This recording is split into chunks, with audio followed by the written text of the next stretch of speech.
Okay, so for this video, we're going to look at arc length and surface area.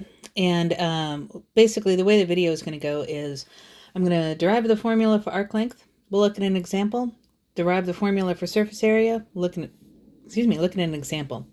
The formula for surface area becomes a little more involved, so it'll take a little bit longer to derive that one. That's basically it, 4 parts. So let's look at part 1. Let's derive the formula for arc length. So you can see right here that if we have a curve and we want to know the length of that curve, we can approximate the curve by using line segments. And then the sum of the length of each one of these line segments would approximate the length of this curve. So let's take a look. So I've just labeled each segment L1, L2, L3, L4, and using the distance formula, we know that the length of segment L1 is the square root of x1 minus x naught squared plus y1 minus y naught squared, which is right here. And then for L2, the length of this segment is the square root of x2 minus x1 squared plus y2 minus y1 squared, which is right here. And I could continue that. And we could generalize. We could say that each one of these line segments, we could just generalize with this formula. So the length of the nth line segment is the square root of x sub n minus x sub n minus 1 squared plus y sub n minus y sub n minus 1 squared. So that's each line segment. But if we add them all up, and we can do that using summation, that will approximate the length of our arc length. Yay! And just to make things a little easier to write, I'm just going to write x1 minus x sub I minus x sub I minus 1 as delta x sub I. And I'm going to define delta y sub I as y sub I minus y sub I minus 1. Okay. Now, we could then do the whole limiting process, the limit as n approaches infinity. And so we'd have an infinite number of these line segments approximate, and that would give us the actual area or the arc length. But the only problem is we won't be able to rewrite it yet as an integral because we don't have a delta x that's just going to miraculously turn into our dx yet.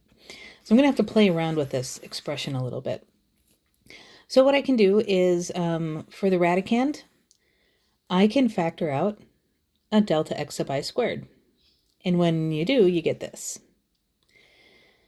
And then, since I'm taking the square root of a product, I can just take the square root of each factor separately. So the square root of the first factor is right here. The square root of the second factor simplifies to this, and that gets me my delta x, which I'm looking for.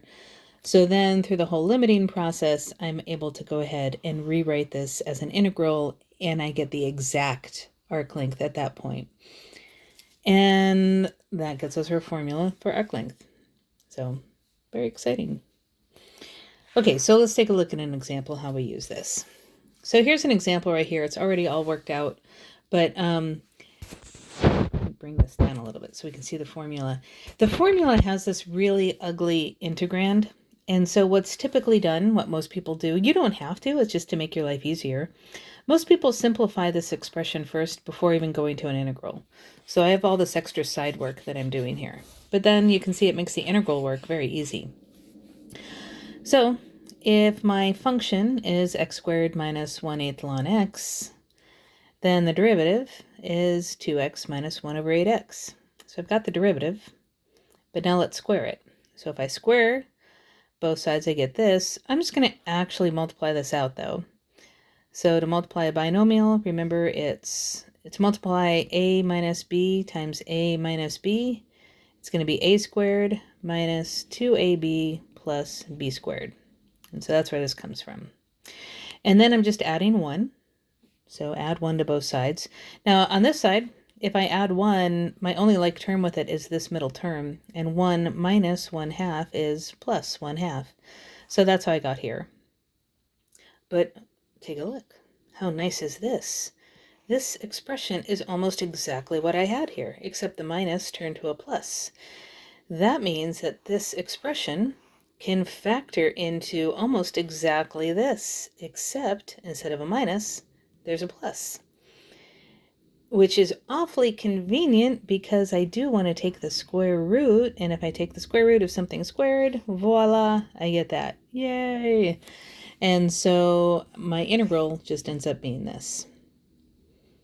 And then you can see me working it out, and I get to that for my final answer. So that's the idea with arc length. Once you know the formula, it's pretty straightforward. It just gets a little ugly sometimes working with this. Now, surface area, that's a different story. So like I said, we're going to go ahead and derive the formula for surface area first.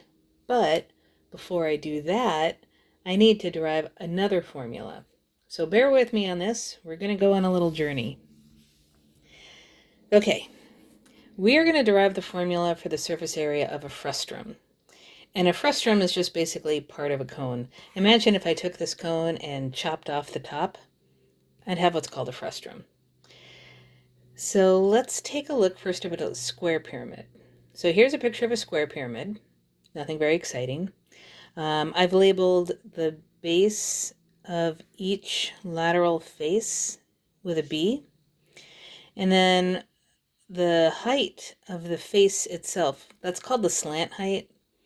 And I just labeled with an L, which is typical. That's what we typically do. Slant height usually gets the variable L. When we talk about lateral area is all of the side faces. They're called lateral faces. So basically, it's the sum of the area of all the faces except the base. So we're just not going to look at the bottom. On a square pyramid, we have these 4 triangular lateral faces, and they're all equal. So the lateral area is the area of one of the faces plus another, plus another, plus another. And yes, I could simplify this just by combining like terms, but instead I'm going to factor out a 1/2 and factor out the L from each term. So I'm left with this base plus base plus base plus base, but base plus the base plus the base plus the base, that's just the the perimeter of the base of the pyramid. So I can rewrite the formula like this. And it turns out this formula actually works for any pyramid. To find the lateral area for a pyramid in general, it's 1/2 times the perimeter of the base times the slant height. And you could do the same kind of thing to derive it in general. And we can actually even use this to get the lateral area for a cone. If the lateral area, because a cone is basically like a pyramid, except the base has an infinite number of sides. That's really the idea. So that's why whatever works for a pyramid can work for a cone. So if I go ahead and do that, then the perimeter of the base this time is a circle, and the perimeter of a circle is the circumference, and the 1/2 and the 2 cancel out, and I get this. So here's my first key formula that I'm going to use, which is the lateral area for one cone, as pi RL. All right, now that we got that, we're going to be able to derive the formula for a frustrum. So let's take a look at that. So here it is in a nutshell. I'll go ahead and describe what's going on though. So here's our frustrum. It's this yellow thing right here. And we want to find the lateral area for the frustrum. So we can see that one way of finding this is we can find the lateral area for the big cone and then just subtract off the little cone, and that gets us the frustrum. So the lateral area for the frustrum is lateral area of the big cone minus lateral area of the small cone. And I've gone ahead and labeled the parts like this. The big cone is going to have a radius of R2. The little cone will have a radius of R1. The little cone has a slant height of L1. And I could say L2 is the slant height for the big cone, but you're going to see in the work that I'm going to do, I actually don't need that. I am just going to say L for this length right here, because this is the lateral area, the slant height of the frustrum, which is what I'm looking for. So it's just going to be in terms of L, not L1 or L2, just a plain old L. So that's why I've labeled this with an L. And if for a cone, the lateral area is pi RL, then the lateral area for the big cone is pi times the radius of the big cone times the slant height for the big cone. And the lateral area for the small cone is pi times the radius of the small cone times the slant height for the small cone. So I have this. Now we're going to play around with this a little bit. First thing I'm going to do is I'm just going to distribute this pi r2 to each term. That's where I get these from. I just brought that down for the ride. Now, unfortunately, nothing here just combines to a single term or cancels out. But I will go ahead. These two terms right here both have a pi and an L1. So I'm going to bring this term down for the ride.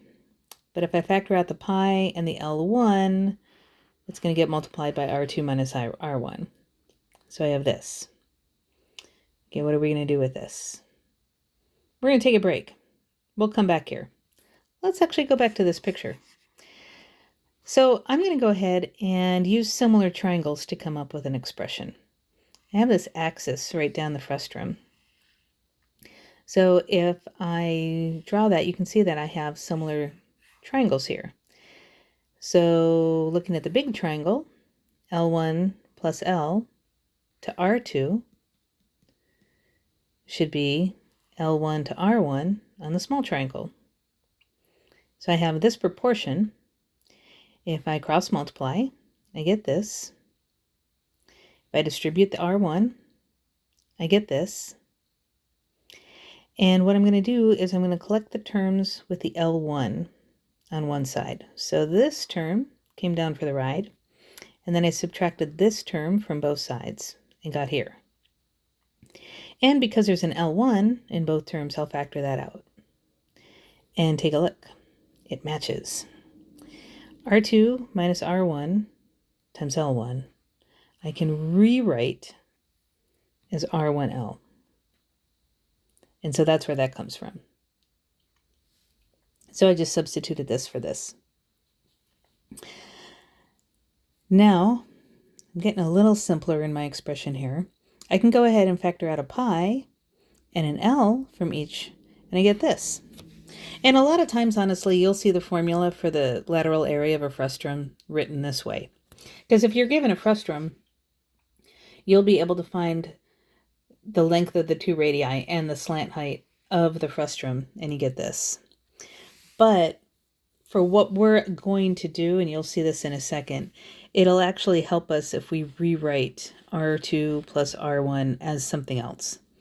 So I'm going to go ahead and go over here to the side. I'm going to let R, just a plain old R, represent the average of those two radii. So that means R is the sum divided by 2. And if I multiply both sides by 2, I get this. And now I can go ahead and combine these two and write it as 2R. And just rearranging the terms, we get this. And there we go. This is another way that you will see the formula for the surface area or lateral area of a frustrum. Yay! So what the heck are we going to do with this? How is this helpful? So feel free, pause the video and chew on this a little bit. But just know that this is a formula for the lateral area of a frustrum, where L is the slant height of the frustrum and R is defined as the average of the radii. Okay, now let's put this all together to find the surface area of a volume of revolution, also called the surface of revolution.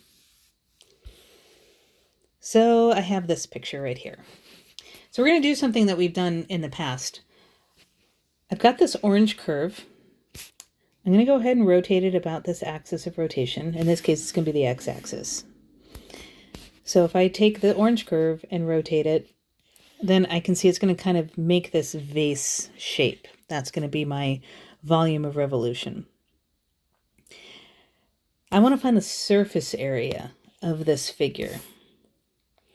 So one way that I can do it is I can approximate the surface area with a whole bunch of frustrums.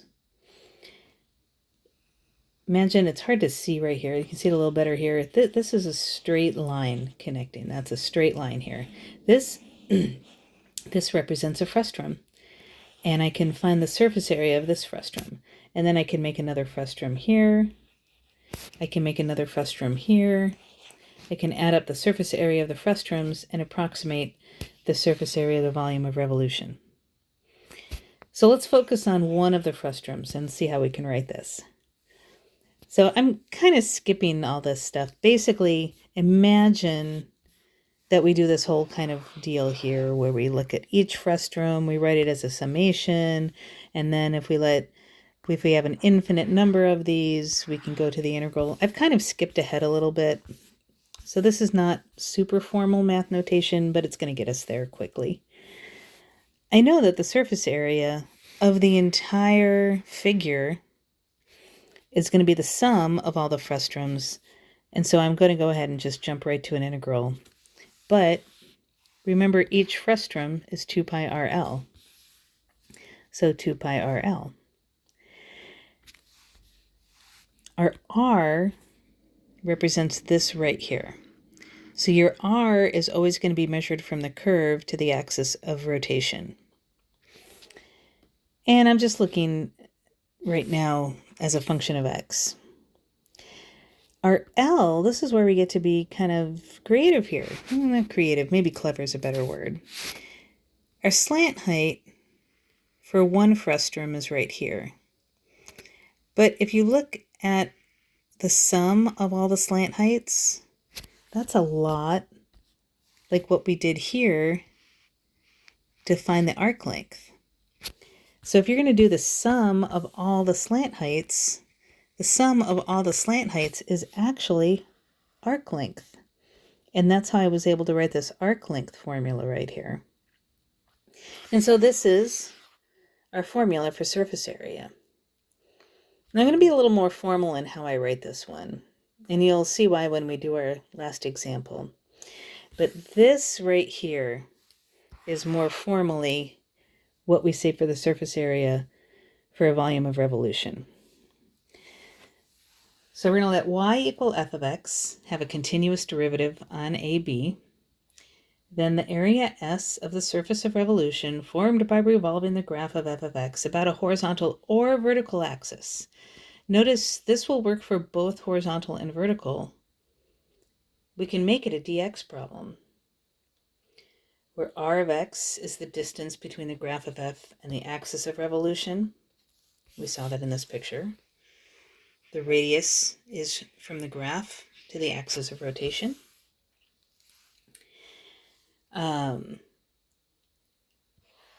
Or we could make it a gy problem. If x is g of y on the interval from c to d, then we can write it this way. But notice both of these formulas can work with horizontal or vertical axes. It's not like this goes with one and this goes with another. And like I said, you're going to see this on the example that we do next. But again, r, in this case, we're going to make it a dy problem, but it's still defined as the distance between the graph and the axis of revolution. Okay, so let's see. Just have one more example, and we're going to look at this.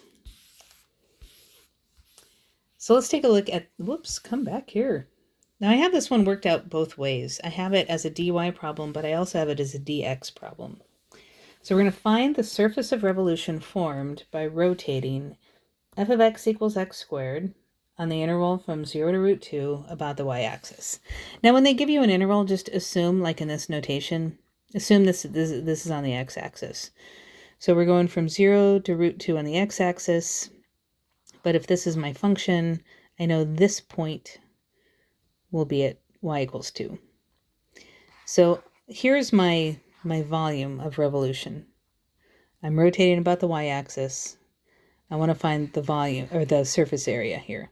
And when we say surface area, notice we're not saying lateral area. We're just defining the lateral area because this right here is actually open. It wasn't part of the original curve, like all of this area in here, this circular area, so we're not including that. Okay, so how do we set this up as a dy problem? Here's the formula as a dy problem. I just copied it from up above. Let's find each one of these things. Let's find r of y and g prime of y. Okay, we have g of y. Remember, if y equals x squared, then x equals root y. So g of y is the square root of y.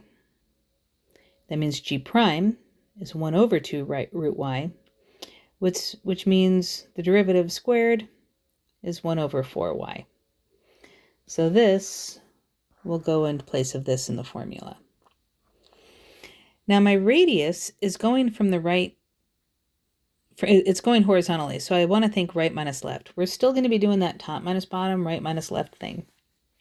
So to find the length of the radius, you want to think of right minus left. Now the right side is going to move along this curve. And wherever it is along this curve, it's going to correspond to a certain value on the x-axis. So you can think of it as x for the right side of the radius.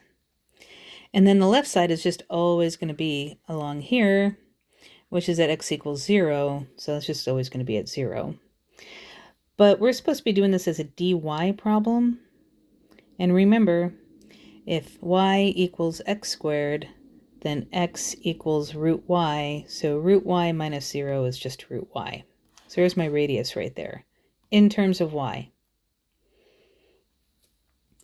And so my r of y is root y. And then because it's a dy problem, I'm going to look at going from 0 to 2 for my interval. So I get this. This is the key. After that, it's just a matter of, integration. But this is the key right here. So if you need to, pause the video right now and kind of chew on where all this stuff comes from. But then just to evaluate this, these are both in a radical, so I distributed. The derivative of the inside is just a 1, so I can just use power rule for integration. This is all to the power of 1/2, so add 1 to the exponent and divide by the exponent. I substitute in, blah, blah, blah, and I get down to here. There's my answer. So again, as a dy problem, I want to put everything in terms of y. So my function has to be in terms of y, and my radius has to be in terms of y. All right, let's take a look at this problem as a dx problem. Because even though this representative rectangle is drawn horizontally, because it's always going to go perpendicular to your axis of rotation, going back to this picture, you can see that the radius for the frustrum always has to be perpendicular to the axis of rotation. So you may think, well, this has to be a dy problem, but it actually doesn't. So here's the same problem worked out as a dx problem. So here's the formula as a dx. Oops, I forgot my squared. Shoot. Oh, it's correct. Here's my formula as a dx problem. But I have to have my function in terms of x. So we know my function was y equals x squared. So the derivative is 2x. So the derivative squared is 4x squared. And the radius is still going from the right minus left. The right is still going to correspond to wherever we are on the x-axis. And the left is still going to be at 0. So x minus 0, oh, look at that. It's just x. So now when I plug these into my formula, r of x is x, and then I have the square root of 1 plus the derivative squared. And in this problem, you can use substitution. This is one where showing the substitution is optional, because the derivative of the inside would be 8x. I have the x, I'm just off by a factor of a constant. So I put the 8 and the 1/8 to compensate for it. And then I was able to integrate, pretty straightforward. 2 pi times 1/8 is going to be pi over 4. But then I'm just doing the same kind of thing I did above. This is all to the power of 1/2, so add 1 to the exponent and divide by the exponent. We're going from 0 to root 2, and you evaluate, and you're going to get the same exact answer. So these problems for surface area can be a dx or a dy problem. It does not matter. You just have to be careful what your function and your radius is. Your function and radius both have to be in terms of x to make a dx problem, or your function and radius both have to be in terms of y to make a dy problem. And that's it. And that's the end of the notes. So I'm going to stop there and have fun with the homework. See you guys. Bye.